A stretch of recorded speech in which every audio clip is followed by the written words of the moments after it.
بسم اللہ الرحمن الرحیم۔ آج ہم اساس الصرف کا سبق نمبر 2 پڑھیں گے۔ سبق نمبر 2 لفظ اور اس کی اقسام کے بارے میں ہے۔ سب سے پہلے تو آپ سمجھیں لفظ کیا ہوتا ہے۔ انسان جو بھی بولتا ہے، جو بات کرتا ہے، جو کچھ بولتا ہے وہ لفظ کہلاتا ہے۔ جیسے کہا کسی نے کھانا وانا، کھانا وانا، پانی وانی، چائے شائے، یہ جو بھی اس نے لفظ ادا کیے ہیں، جو بھی بات اس نے بولی ہے، اسے ہم لفظ کہتے ہیں۔ جو بھی کچھ اس نے بولا ہے اسے لفظ کہتے ہیں۔ اگر آپ اس مثال پہ غور کریں، پانی وانی، تو آپ کو پانی تو سمجھ آ رہا ہے کیا ہے، لیکن وانی کا کوئی معنی نہیں ہے۔ ٹھیک ہے، وانی کا کوئی معنی نہیں ہے۔ پانی کا تو معنی ہے لیکن وانی کا کوئی معنی نہیں ہے۔ اسی طرح کھانا شانا کہا، چائے شائے کہی، کھانا وانا کہا، تو یہاں بھی کھانا کا تو معنی ہے۔ جب کہا جائے کسی سے کھانا تو سمجھ آ جاتی ہے سامنے والا کیا چاہ رہا ہے۔ پانی کا کہا جائے تو سمجھ آ جاتی ہے سامنے والا کیا چاہ رہا ہے۔ لیکن جب کھانا کے ساتھ وانا کہہ دیا یا پانی کے ساتھ وانی کہہ دیا، چائے کے ساتھ شائے کہہ دیا، ایسی صورت کے اندر یہ جو شائے ہے اس کا کوئی معنی نہیں ہے۔ آپ سامنے والے کی مراد سمجھ نہیں سکتے کیا کہنا چاہ رہے ہیں۔ تو یہاں ایک بات یاد رکھیے گا، لفظ کی 2 قسمیں ہیں، ایک ہے موضوع، دوسری ہے محمل۔ موضوع کیا ہوتا ہے؟ وہ لفظ جس کا کوئی معنی ہو، جیسے پانی کا کوئی معنی ہے، لیکن محمل کیا ہوتا ہے؟ جس کا کوئی معنی نہیں ہوتا۔ تو یہ جو پانی ہے یہ تو موضوع ہو گیا، لیکن وانی یہ کیا ہو جائے گا؟ محمل۔ اس کا کوئی مطلب نہیں ہوتا، کوئی معنی نہیں ہوتا۔ تو لفظ کا ہم آج سبق لفظ اور اس کی اقسام کے بارے میں پڑھیں گے۔ لفظ کی تعریف کیا ہے؟ انسان جو بات بولتا ہے اسے لفظ کہتے ہیں۔ لفظ کی 2 قسمیں ہیں، موضوع اور محمل۔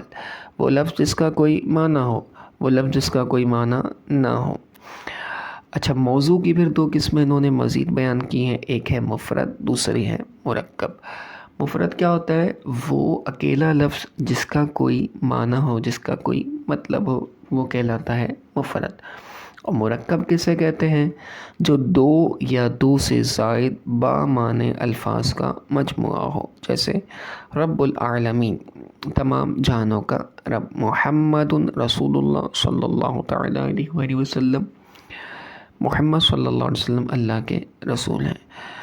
مفرد کی میں آپ کو چند مثالیں اور دے دیتا ہوں تاکہ تمرین میں پھر آپ کو کرنا آ جائے۔ جیسے ہم نے کہا کأسن، کأسن کا مطلب ہوتا ہے گلاس، تو یہ بھی کیا ہے؟ مفرد ہے، ایک لفظ ہے، اکیلا لفظ ہے۔ اسی طرح ہم نے کہا قلم، یہ بھی کیا ہے؟ مفرد ہے، اکیلا لفظ ہے۔ مفرد کو کلمہ بھی کہتے ہیں، اس میں ایک فائدہ لکھا ہوا ہے۔ تو یہ ہو گیا مفرد۔ اور مرکب کیا ہو گیا؟ جیسے ہم نے کہا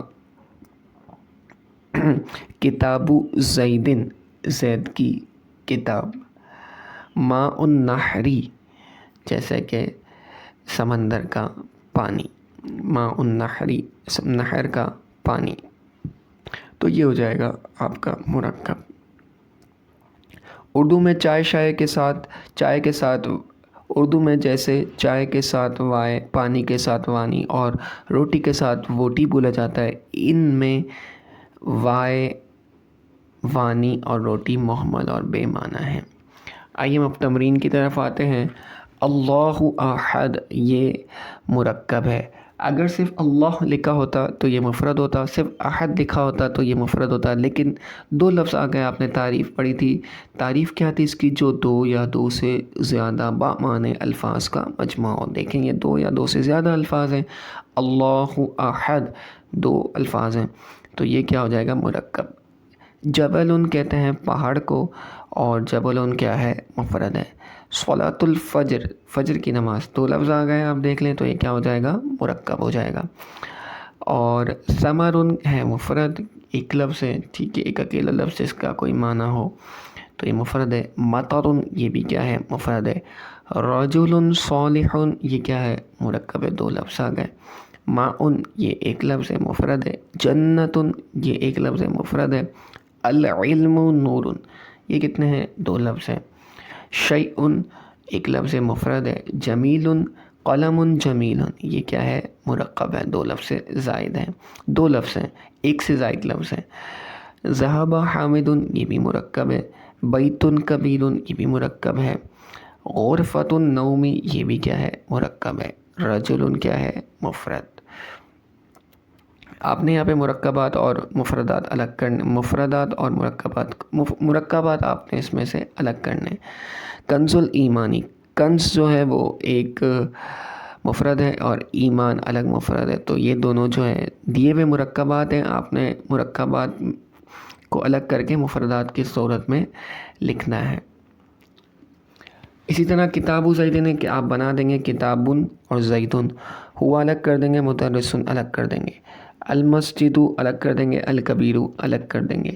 قرأ الگ لکھیں گے، سعید الگ لکھیں گے، کتابن الگ لکھیں گے. کتابن بھی آپ لکھ سکتے ہیں، لیکن آپ نے یہاں پہ جس طرح جملہ ہے اسی طرح بنانا ہے، تو قرأ سعید کتابن لکھ سکتے ہیں. حاضی شجرتن، حاضی کو الگ لکھیں گے، شجرتن کو الگ لکھیں گے.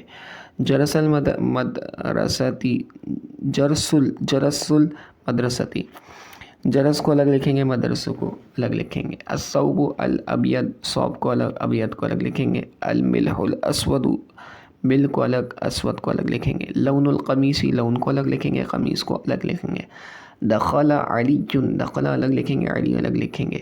فلاح ناجح، فلاح الگ لکھیں گے، ناجح الگ لکھیں گے. دونوں کیا ہیں؟ الگ مرکب تھے، ان کو ہم نے الگ الگ کیا. خالد تون الگ لکھیں گے، استاذ الگ لکھیں گے. تلمیذ مجتہد الگ الگ لکھیں گے. مفتاح البیتی، مفتاح کو الگ لکھیں گے، بیت کو الگ لکھیں گے. حاذا الگ لکھیں گے، مطبخ الگ لکھیں گے. تو یہ ہمارا سبق نمبر 2 اپنی تمرینوں کے ساتھ مکمل ہوا.